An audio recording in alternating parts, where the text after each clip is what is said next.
Hello student, મારું નામ શાહ વૈશાલી છે. હું જ્ઞાનમંજરી ઇનોવેટિવ યુનિવર્સિટીના લો ડિપાર્ટમેન્ટમાં એઝ અ પ્રોફેસર તરીકે વર્ક કરું છું. આજે આપણે આઈપીઆર વિશે જાણીશું કે આઈપીઆર શું છે અને તે કઈ રીતે કાર્ય કરે છે. આઈપીઆર એટલે ઇન્ટેલેક્ચુઅલ પ્રોપર્ટી રાઇટ્સ, એટલે કે ગુજરાતીમાં કહેવાય તો બૌદ્ધિક સંપત્તિનો કાયદો.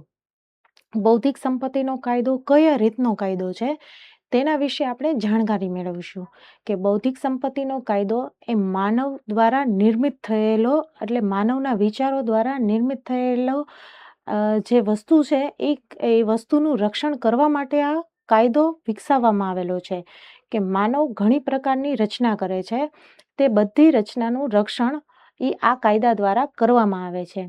સપોઝ એમાં કઈ રીતની કે જે માનવીના મગજથી જેની ઉત્પત્તિ થઈ છે, કે નવી શોધખોળ છે, કે જે વસ્તુ જે સમાજમાં નવી ટેકનોલોજી લાવે છે, એ બધી ટેકનોલોજીની સુરક્ષા આઈપીઆરના અંડર કરવામાં આવે છે. એમાં સૌપ્રથમ છે પેટન્ટ. પેટન્ટ એવી વસ્તુ છે કે જે કોઈ વસ્તુ ટૂંકમાં ઔદ્યોગિક વિકાસમાં કામ લાગે છે. પેટન્ટ કયા પ્રકારની હોય છે કે જેમાં મશીનરી આવી શકે, દવાઓ આવી શકે, એ બધી વસ્તુમાં અમુક પ્રકારની પેટન્ટ હોય. એ પેટન્ટની સુરક્ષા માટે આ કાયદો કરવામાં આવ્યો છે. આ કાયદો 1917માં બહાર પાડવામાં આવ્યો છે, જેમાં તમને તમારા દ્વારા જે ઉત્પત્ત થયેલી, ટૂંકમાં તમે જે પ્રોડક્શન મશીનરીનું કરેલું છે, નવી નવી દવાઓની શોધખોળ કરેલી છે, કોસ્મેટિક્સ, પછી તમે કેમિકલ પ્રોસેસમાં તમે ઘણો વસ્તુની નવી શોધ કરેલી છે, એ બધી શોધખોળનું રક્ષણ આ કાયદા માટે કરવામાં આવ્યું છે. પછી આગળ જોઈએ તો આ કાયદામાં ટ્રેડમાર્ક આવે છે. ટ્રેડમાર્ક એટલે કે સિમ્બોલ વસ્તુ એવી છે કે ચિહ્ન. કોઈ પણ વસ્તુમાં એક ચિહ્ન હોય છે. ગમે તે તમે કંપની લઈ શકો કે જે કંપની ટ્રેડમાર્ક વગર આગળ ન વધી શકે. તે ટ્રેડમાર્ક એ એમનો લોગો હોય છે, કે જે લોગા ઉપર તે કંપનીનું નામ હોય છે, કે જે કંપનીની સુરક્ષાને જાળવી રાખવામાં મદદ કરે છે, જે કંપનીનું બ્રાન્ડ કહેવામાં આવે છે. કે ટ્રેડમાર્ક એવો લોગો છે કે જેના દ્વારા કંપનીની ઓળખ થાય છે. એ ટ્રેડમાર્કને કાયદો 1999માં આવેલો છે કે કોઈ વ્યક્તિ પોતાની કંપની સિવાય પોતાનું ટ્રેડમાર્ક બીજા કંપની પાસેથી ચોરાવી લઈ ન શકે કે ચોરી ન કરી શકે.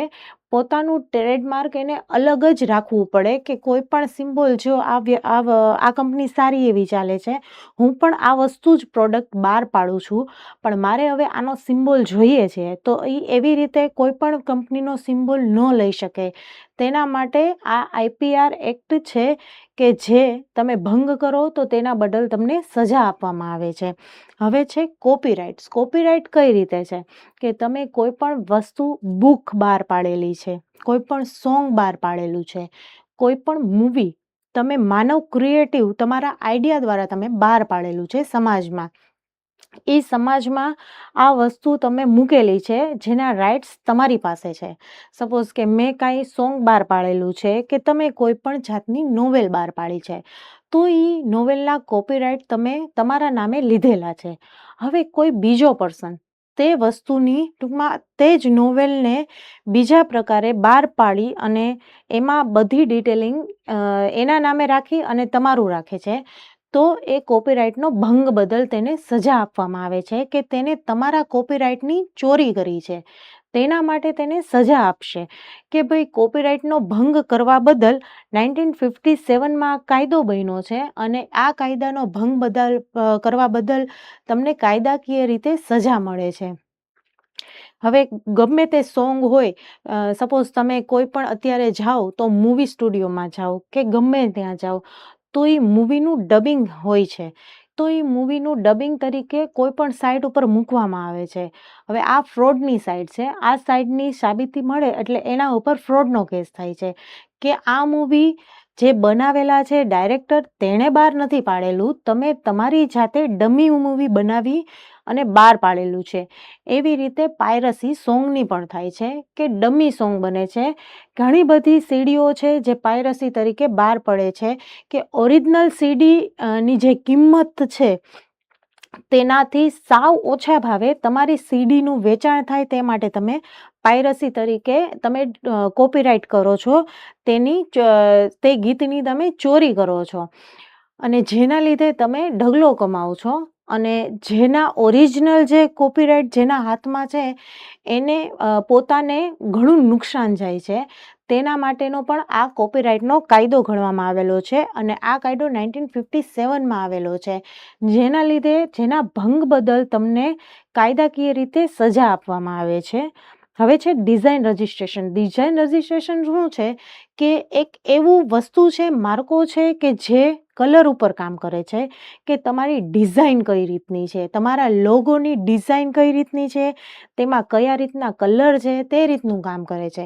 હવે કોઈ પણ વ્યક્તિ કોઈ પણ રીતની ડિઝાઇનની ચોરી કરી નથી શકતું કે તમારી જે આ જે ડિઝાઇન છે, તમારા કલર છે, એ બીજા વ્યક્તિએ ચોરી કરી અને આ કલરને તે રીતના સ્થાપિત કર્યા. પોતાનું નવું જે ઇન્વેશન છે, ગમે તે ઇન્વેન્શન છે એ પોતાની જાતે જ કરવાનું હોય છે, તે બીજા દ્વારા બીજાનામાંથી ચોરી કરવાની હોતી નથી.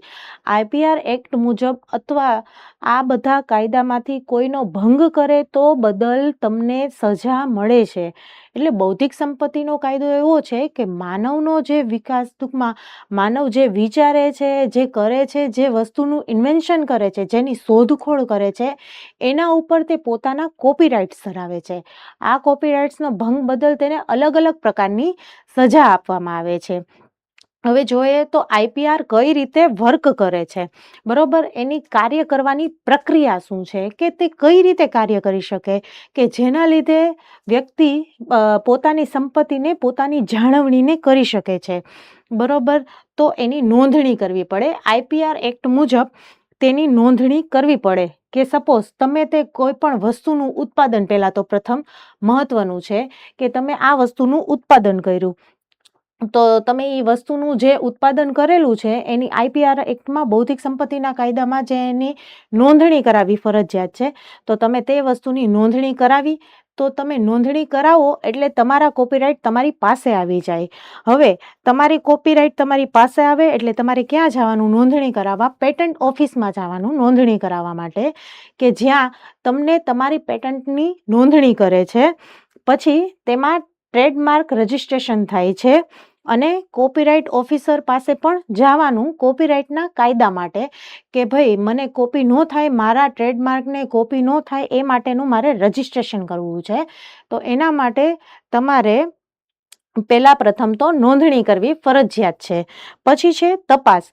સરકાર તમારી જે કરેલી નોંધણી છે એની તપાસ કરે છે કે તમે જે નોંધણી કરેલી છે એની ઉપર કોઈ બીજાએ પહેલેથી જ નોંધણી નથી કરેલી. એટલે તમારી પ્રોડક્ટ જે તમે બહાર પાડો છો એ તદ્દન ન્યૂ છે કે તદ્દન નવી પ્રકારની ફ્રેશ છે, એ માટેની તમારી પહેલાં તો શોધ હોવી જોઈએ.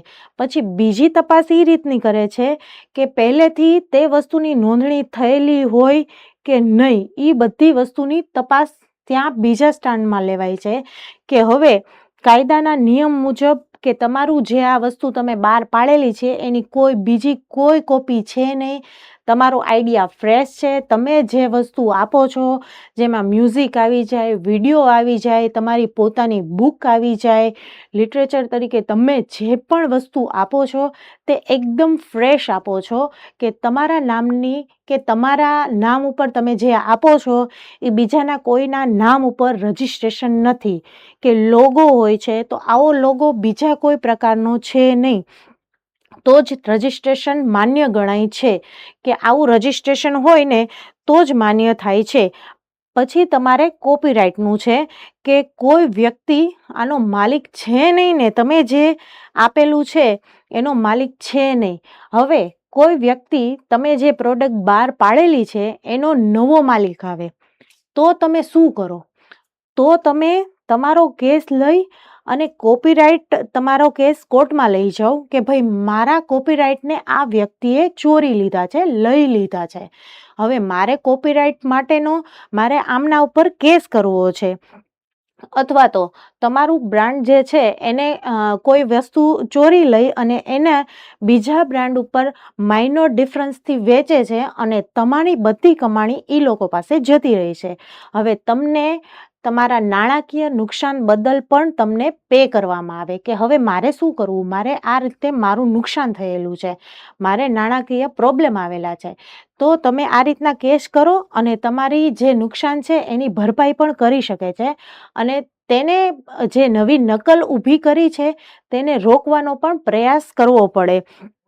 કોપીરાઇટ વ્યક્તિ એવું છે કે તમે તમારી ઊભી કરેલી નકલને પણ રોકી શકે છે. તમે કાયદાકીય રીતે તમારી જે નકલ બહાર પાડેલી છે તેના ઉપર જઈ અને તમે તેને કેસ કરી શકો અને તેને ટૂંકમાં તેને નકલ બહાર પાડવા માટે રોકી પણ શકો. હવે તરીકે આપણે એક્ઝામ્પલ તરીકે આપણે લઈએ તો ટ્રેડમાર્ક સમજીએ કે આપણો ટ્રેડમાર્ક છે. સપોઝ આપણે લઈએ બાલાજી વેફરનું ઉદાહરણ, અથવા તો આપણે આપણું જ્ઞાનમંજરીનો ટ્રેડ લઈએ, તો આપણે આપણો લોગો છે એ ટૂંકમાં બીજા કોઈ સ્કૂલ પ્રત્યે આપણે અલગ જ લોગો બનાવેલો છે. હવે આપણો લોગો કોઈ બીજી એવી કોલેજ ઊભી કરે અને આપણો લોગો ન લઈ શકે. આપણો લોગો રજિસ્ટ્રેશન લોગો છે, જેને ઉપયોગ આપણે આપણા ડાયરેક્ટરે આપણા માટે જ કરેલો છે અને આપણો લોગોનો ઉપયોગ કરવા માટે પહેલાં આપણા ડાયરેક્ટર પાસે એની પસંદગી કરવી પડે છે કે ભાઈ હા કે ભાઈ તમારો માલિકાના હક તમે ટૂંકમાં દઈ શકો છો કે નહીં, એ તમારી ઈચ્છાની વાત છે કે તમારે એમને આપવો કે નહીં. પણ સૌ પ્રથમ આ વસ્તુ કરતાં પહેલાં તમારે તેની પાસે જાણકારી લેવી પડે કે હું આ વસ્તુ લઉં તો મને આપશો તમે કે કઈ રીતનું એ વસ્તુની જાણ કરવી પડે. હવે પેટર્ન તરીકે તમે કઈ રીતનું વર્ક ટૂંકમાં તમે કઈ રીતનું આઈપીઆર સંપત્તિના તમારા બૌદ્ધિક સંપત્તિના કાયદામાં તમે કઈ રીતના કાર્ય કરો છો કે તમારે એમાં પ્રોબ્લેમ થાય તો તમારે નવી શું કરવાનું. સપોઝ કે તમારે કોઈ વ્યક્તિએ તમારો લોગો લઈ લીધો છે તો તેના માટે તમારે કેસ કરવાનો. કેસ ફાઇલ કર્યા પછી જે વસ્તુનું કમ્પન્સેશન મળે તે વસ્તુને, અથવા તો કોઈ પણ કંપની જો તમારો કેસ ફાઇલ થઈ ગયા પછી તમને ફ્રોડનો કેસ આગળ વધે તો તમને કમ્પન્સેશન કરે છે અને કમ્પન્સેશન કર્યા પછી તે વ્યક્તિ તે કંપની બંધ થઈ જાય છે.